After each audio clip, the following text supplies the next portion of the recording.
یہ جب بھی کبھی تکلیف پہنچے تو حضرت ایوب کی اس دعا کو پڑھ لیا کیجیے، تکلیف کے وقت یا بیماری کے وقت۔ انہوں نے کہا مجھے تکلیف پہنچی ہے، تو اللہ تعالیٰ نے اس کی دعا قبول کر کے اس سے اس تکلیف کو دور کر دیا۔ یہ بہت مختصر سے الفاظ میں صبر، ورنہ اگر آپ ڈیٹیل میں پڑھیں تو حضرت ایوب علیہ السلام کو یہ نہیں تھا کہ چھوٹی سی بیماری لگی جو سر درد ہو رہی تھی، ان کو ایسا مرض تھا کہ ان کے جسم میں کوئی جلدی مرض اس طرح کا تھا کہ ان کو جسم سے کیڑے گرتے تھے اور لوگوں نے ان کو اپنے شہر سے نکال دیا تھا، ان کی اولاد کی ڈیتھ ہو گئی تھی، سوائے ایک بیوی کی سب لوگوں نے ان کا ساتھ چھوڑ دیا تھا، اور وہ تنہائی میں زندگی گزار رہے ہیں، اور ان کے پاس بیماری کا عالم یہ ہے کہ کئی سال ہو گئے ہیں بیماری صحیح نہیں ہو رہی، اولاد مر گئی ہے، کاروبار ختم ہو گیا ہے، اور دیکھیں دعا میں کس قدر اس کو کیجول پریزنٹ کریں کہ اللہ تعالیٰ مجھے تکلیف پہنچی ہے۔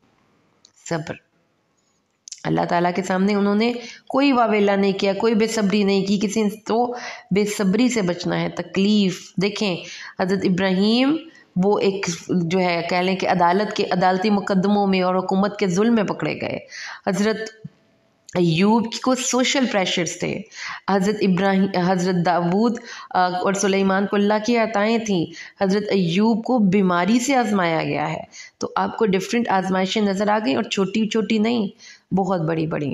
اور اسماعیل، ادریس، ذوالکفل صبر کرنے والوں میں سے تھے، اور اللہ نے ان کو اپنی رحمت میں داخل کیا۔ اور وہ مچھلی والا جب وہ غصے میں، غم و غصے میں بھرا ہوا اپنے گھر سے نکلا، تو پیغمبر ہمارے جیسے انسان ہوتے ہیں، جب بھی کبھی آپ کو پیغمبروں کا کوئی واقعہ بتایا جاتا ہے تو ہمارا انسٹنٹ ریاکشن کیا ہوتا ہے اور انسٹنٹ جواب کیا ہوتا ہے؟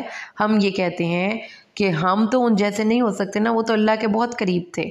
اللہ تعالیٰ نے یہ ہمیں کیریکٹرز دیے اس لیے ہیں کہ ہم ان جیسے ہوں، ہم ان جیسے ہو سکتے ہیں، تبھی اللہ تعالیٰ نے قرآن پاک میں ان کو اگزامپل کے طور پر پیش کیا ہے۔ اگر ہم ان جیسے نہ ہو سکتے تو کیسے اللہ تعالیٰ ان کو ہمارے لیے اگزامپل کے طور پر پیش کرتے؟ تو وہی آپ ان کے اندر ایموشنز ہیں، وہی خوف ہیں، وہی غصہ ہے۔ دیکھیں جب مچھلی والا غصے میں بھرا ہوا اپنے گھر سے نکلا اور اس نے یہ گمان کر لیا کہ ہم اس پہ غالب نہیں آ سکتے، تو پھر وہ پورا واقعہ یاد کرے نا کہ ان کو قرآن اندازی کی گئی، ان کو سمندر میں پھینک دیا گیا، اس کو مچھلی نے کھا لیا۔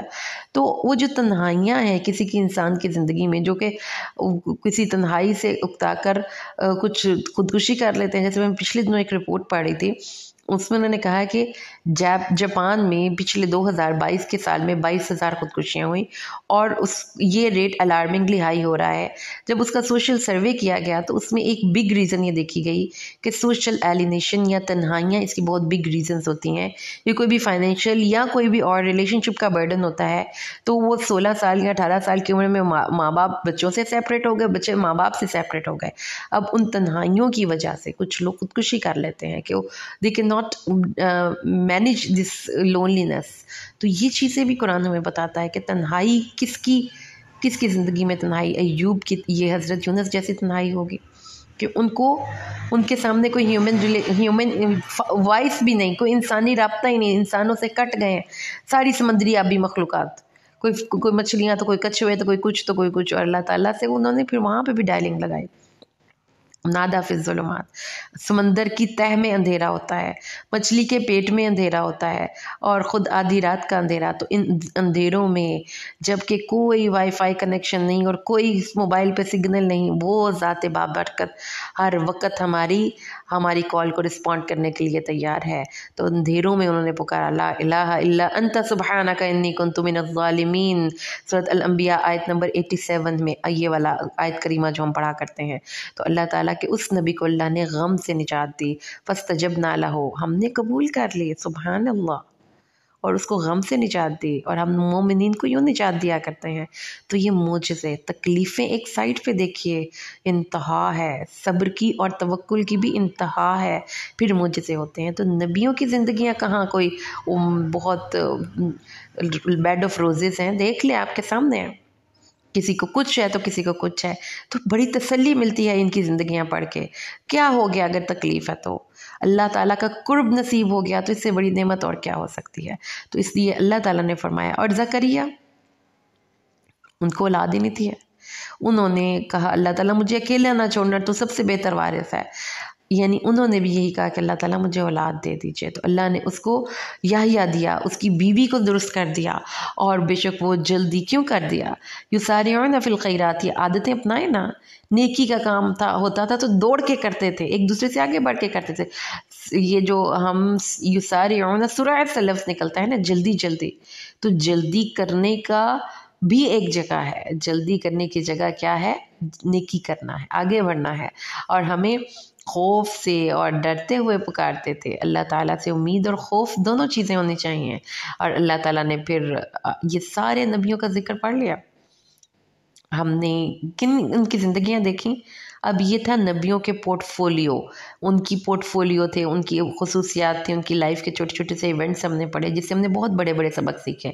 اب اس سارے نبیوں کے سلسلے میں ایک خاتون مریم. اللہ تعالیٰ اپنی اس مخلوق کو کیسے بھول سکتا ہے جو کہ اس نے ایک عورت کی صورت میں پیدا کی. ہمارا رب ہم سے پیار کرتا ہے، یاد رکھیے گا. اس لیے اللہ تعالیٰ نے عورت کے لیے بھی ایک رول ماڈل رکھا. عورت کے لیے رول ماڈل ہے مریم، وہ مریم جس نے اپنی شرمگاہ کی حفاظت کی. کچھ اور ان کی پروفائل پہ کچھ بھی اچیومنٹ نہیں لکھی ہوئی. نبیوں کی پروفائل پہ ڈیفرنٹ اچیومنٹس دیکھی ہے نا ہم نے.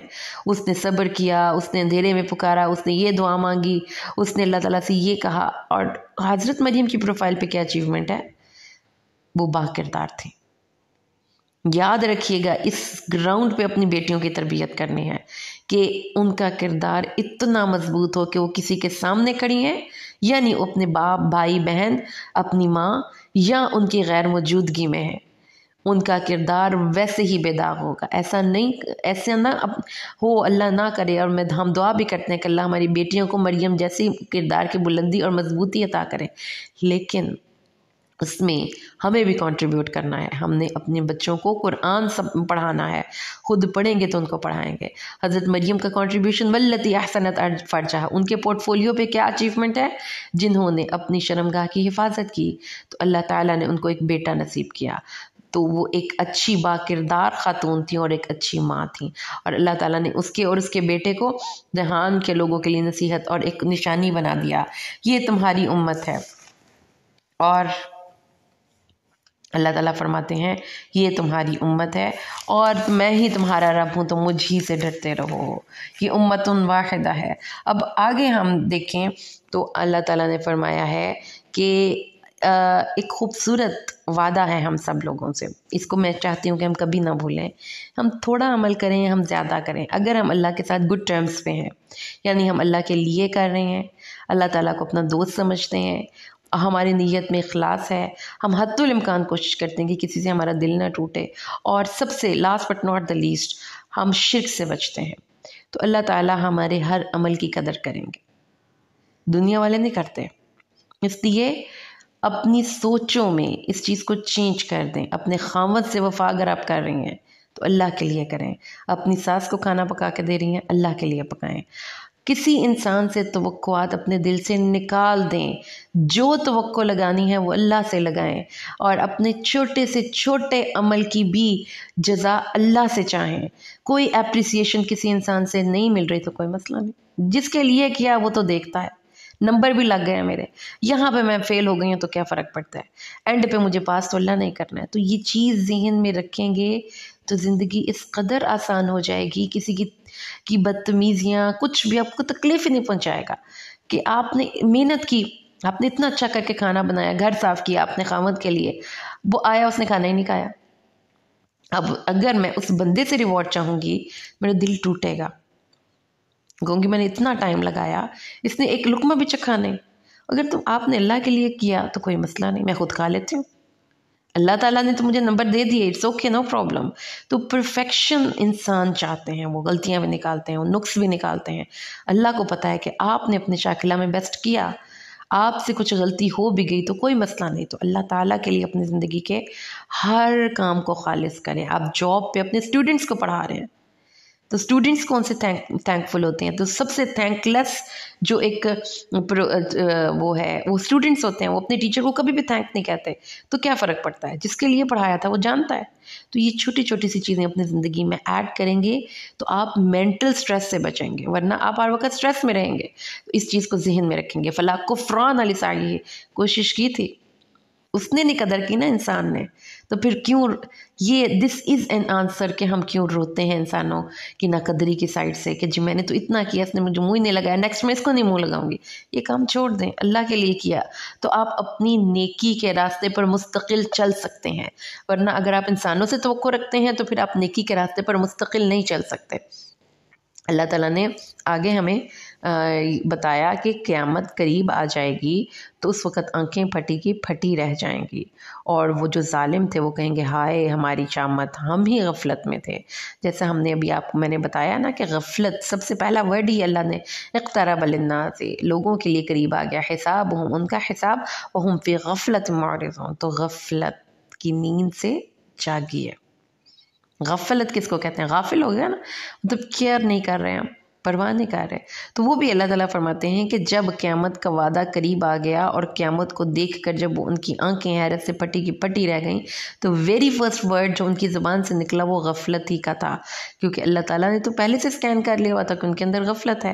تو اس غفلت کا نقصان ہے, یہ فائدہ نہیں ہے کہ ہم کہہ رہے ہیں کہ ہم پرواہ نہیں کر رہے, وی ڈیم کیئر.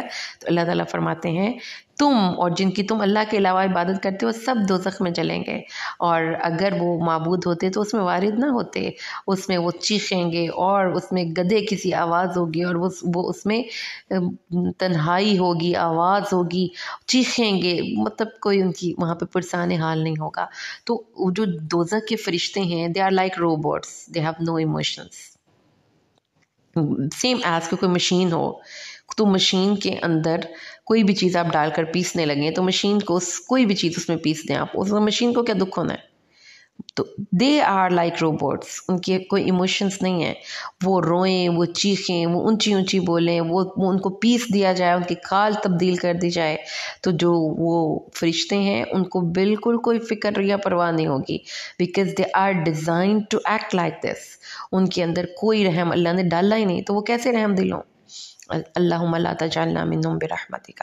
اور جن لوگوں نے نیکیاں کی وہ اس دوزخ سے بچا لیے جائیں گے اور اس کی آہٹ بھنک تک نہیں سنیں گے, اور اس میں اللہ تعالیٰ فرماتے ہیں جو آپ کا جی چاہے آپ حاصل کیجئے, اس میں آپ کو کبھی گھبراہٹ محسوس نہیں ہوگی, اور فرشتے ان کو آ کر ملاقاتیں کریں گے اور ان کو خوشخبریاں سنائیں گے. These two sides of the same picture. Now decide wisely. It's your choice. کس راستے پر چلنا ہے؟ غفلت کے راستے پر, خواہش کے راستے پر, لاہ و لب کے راستے پر بیٹھ کر لا یعنی گفتگو مت کیا کرے کسی بھی محفل میں. کوشش یہ کریں کہ اپنے آپ کو فالتو کی بیس لیس اور کومنٹری سے بھی بچائیں. اور اللہ تعالیٰ نے فرمایا کہ قیامت کا دن اور بتائیں کیا ہوگا. اچھا, اللہ تعالیٰ کے بارے میں تھوڑا سا اپنے مائنڈ کو نا سوچنا, اگر آپ کو, because we can not think, اللہ تعالیٰ اتنے بڑے ہیں ہم سوچ بھی نہیں سکتے. تو ایک لمحے کے لیے سوچیں کہ زمین و آسمان اگر ایک پیپر کی فارم میں ہوں, ان کو لپیٹ لینا اور ان کو ایک ہی ہاتھ میں دونوں کو پکڑ لینا ہو تو وہ ہاتھ کتنا بڑا ہوگا. اللہ تعالیٰ فرماتے ہیں یوم نطوی السماء کطی السجل للکتب, ہم اس دن آسمان کو یوں لپیٹیں گے جیسا کہ خطوں کے ایک تمار کو لپیٹا جاتا ہے, تحریر کے کاغذ کو لپیٹا جاتا ہے. جیسے اپنے ہاتھ میں کسی کاغذ کو گول گول کر کے پکڑ لیتے ہیں نا, تو آسمان اللہ کے ہاتھ میں یوں ہوگا, اور ہم تم سب کو پھر پیدا کریں گے جیسے تم نے پہلی دفعہ پیدا کیا تھا. اور یہ بالکل ہم پر آسان ہے.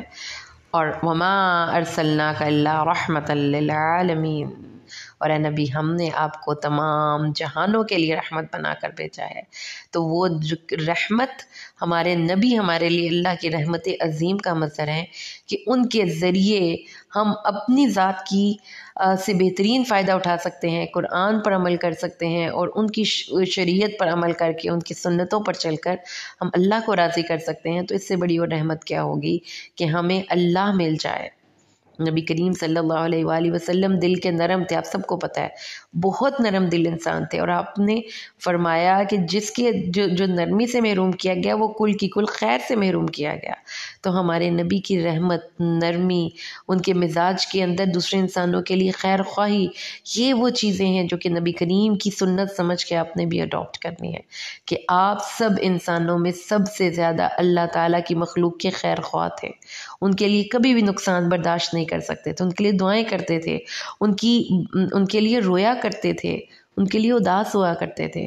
آپ رحمت للعالمین ہیں اور ہم رحمت للعالمین کی امت ہیں، تو ہمیں بھی ان جیسے اخلاق اپنے اندر پیدا کرنے ہوں گے۔ اللہ تعالیٰ فرماتا ہے وقال ربکم قالا، اس نبی نے کہا اے میرے پروردگار، ان کے درمیان حق کے ساتھ فیصلہ کر دے۔ وربنا الرحمن المستعان، ہمارا رب رحمان ہے اور اسی سے استعانت مانگی جاتی ہے اس چیز پر جو تم بیان کرتے ہو۔ تو اللہ تعالیٰ نے یہ جو نبی تھے نا، پھر آخر کار وہ بھی انسان تھے، پھر انہوں نے اللہ تعالیٰ سے، نبیوں نے اینڈ پہ کہا کہ اللہ تعالیٰ ہمارے اور ہماری قوم کے درمیان حق کے ساتھ فیصلہ فرما دے، کہ ہم نے کوشش کر لی، یہ نہیں مان رہے، اب امر تیرا ہی غالب آئے گا، تو بتا کہ کون حق پر تھا اور کون جو ہے وہ باطل پر تھا، تو پھر اللہ فیصلہ کرتا ہے۔ تو اس لیے یاد رکھیے گا کہ حق کی ہی فتح ہوتی ہے۔ کائنات کی ہر چیز، ہر جو سوشل سائنسز کی جتنی بھی ہسٹری میں آتی ہیں نا، وہ سب کی سب اس چیز پر دلالت کرتے ہیں۔ اب ہم سورۃ الحج شروع کرنے لگے ہیں۔ اعوذ باللہ من الشیطان الرجیم، بسم اللہ الرحمن الرحیم۔ یا ایہا الناس اتقوا ربکم ان زلزلۃ الساعۃ شیء عظیم، اے انسانو اپنے رب سے ڈرو، بے شک قیامت کا زلزلہ ایک بہت بڑی چیز ہے۔ یوم ترونہا تذہل کل مرضعۃ عما ارضعت وتضع کل ذات حمل حملہا وتری الناس سکاریٰ وما هم بسکاریٰ ولکن عذاب اللہ شدید۔ ہم نے اس دنیا کو نا ہلکا لیا ہے، اور اس کی سب سے بڑی وجہ ہماری بیڈ چوائس ہے۔ ہم اپنی کبھی قرآن کو اس طرح پڑھیں تو ہم کبھی بھی آف دی ٹریک نہیں ہو سکتے۔ قیامت کا زلزلہ ایک بڑی بھاری بگ تھنگ، یہ قرآن کہہ رہا ہے، وہ ایسا دن ہوگا۔ ایک چھوٹی سی گلمپس دیکھ لیں، دیکھ لو گے کہ ہر دودھ پلانے والی بھول جائے گی اس کو جس کو وہ دودھ پلاتی ہوگی، اور ہر حاملہ کا حمل گر جائے گا، اور تو دیکھے گا کہ لوگ ایک مدہوشی کے عالم میں ہیں، لیکن وہ مدہوش نہیں ہوں گے، وہ اللہ، ولیکن عذاب اللہ شدید، اللہ کا عذاب بڑا سخت ہوگا۔ اس عذاب کی وجہ سے ان کی چہروں کے زاویے بگڑ چکے ہوں گے۔ اللہم لا تجعلنا منہم برحمتک۔ اللہ تعالیٰ فرماتے ہیں کہ لوگوں میں سے کچھ لوگ شیطان کے پیروی کرنے والے لوگ ہیں نا، اب وہ اپنے علم پر اتراتے ہیں اور وہ اللہ تعالیٰ کے بارے میں فالتو کی گفتگو کرتے ہیں۔ یہ جو ایتھیسٹ ہوتے ہیں نا، جن کو اللہ کی ذات کا یقین نہیں ہوتا، وہ اللہ تعالیٰ کے بارے میں اول فول بکتے ہیں، وہ دراصل شیطان کی پیروی کرتے ہیں اور شیطان کے پیچھے لگتے ہیں۔ تو اس لیے اللہ تعالیٰ نے فرمایا کہ ان لوگوں کی بات سن کر آپ نے ایک کان سے سننی ہے اور دوسرے سے نکال دینی ہے۔ اللہ تعالیٰ نے کیونکہ قرآن کی کتاب میں لکھ دیا ہے کہ جو اس شیطان کو دوست بنائے گا تو وہ اس کو گمراہ بھی کرے گا اور عذاب سعیر کی طرف بھی لے کر جائے گا، اس لیے اس شیطان سے دوستی نہیں کرنی۔ الحج کی آیت نمبر 5 میں ایمبریولوجی کے ڈفرینٹ سٹیجز کا ذکر ہے، یعنی کہ ایمبریولوجی وہ علم کو کہا جاتا ہے کہ ایک بچہ جو اپنی ماں کے پیٹ میں سے کن کن مرحلوں سے گزرتا ہے۔ تو جو موسٹ ماڈرن تھیریز ہیں ایمبریولوجی کے حوالے سے، ان میں جو سٹیجز بیان کی گئی ہیں وہ سیم یہ والی سٹیجز ہیں جو کہ قرآن کی اس آیت الحج کی آیت نمبر 5 میں بیان کی گئی ہیں۔ تو یہ آپ کے لیے it's open for you, just go and search, جا کر اس کے بارے میں اسٹڈی کریں گے تو آپ کو آئیڈیا ہوگا کہ قرآن پاک میں یہ ساری باتیں آلریڈی لکھی گئی ہوئی ہیں۔ اللہ تعالیٰ نے فرمایا ہے کہ جب اے لوگو تم اگر اٹھائے جانے کے بارے میں کسی شک میں ہو تو ہم نے تمہیں ایک حقیر مٹی سے پیدا کیا۔ تو سب سے پہلی سٹیج ہیومن ڈیولپمنٹ کی، انسان کی برتھ کی ہوتی ہے، وہ ایک قطرہ ہوتا ہے جو کہ باپ اور ماں کے ملاپ سے بنتا ہے۔ پھر وہ قطرہ جب جا کے حمل میں ٹھہر جاتا ہے تو وہ جمع ہوا خون کی شکل اختیار کر لیتا ہے۔ پھر جب اس سے تھوڑا سا بڑا ہوتا ہے تو ایک چھوٹی سی گوشت کی بوٹی بن جاتا ہے، جس کی کبھی کبھی پوری شکل بن جاتی ہے اور کبھی کبھی نہیں بھی بنتی۔ پھر اس کے بعد ایک مقررہ وقت تک ہم اس کو رحموں میں ٹھہرائے رکھتے ہیں۔ پھر اللہ تعالیٰ فرماتے ہیں تم ایک بچے کی صورت میں نکالتے ہیں، پھر تاکہ تم اپنی جوانی کو پہنچو۔ پھر تم میں سے تو کوئی وہ ہے جو قبض کر لیا جاتا ہے اور جو کوئی وہ ہے جو نکمی عمر کی طرف لوٹا دیا جاتا ہے۔ تو اللہ تعالیٰ نے یہ اس آیت میں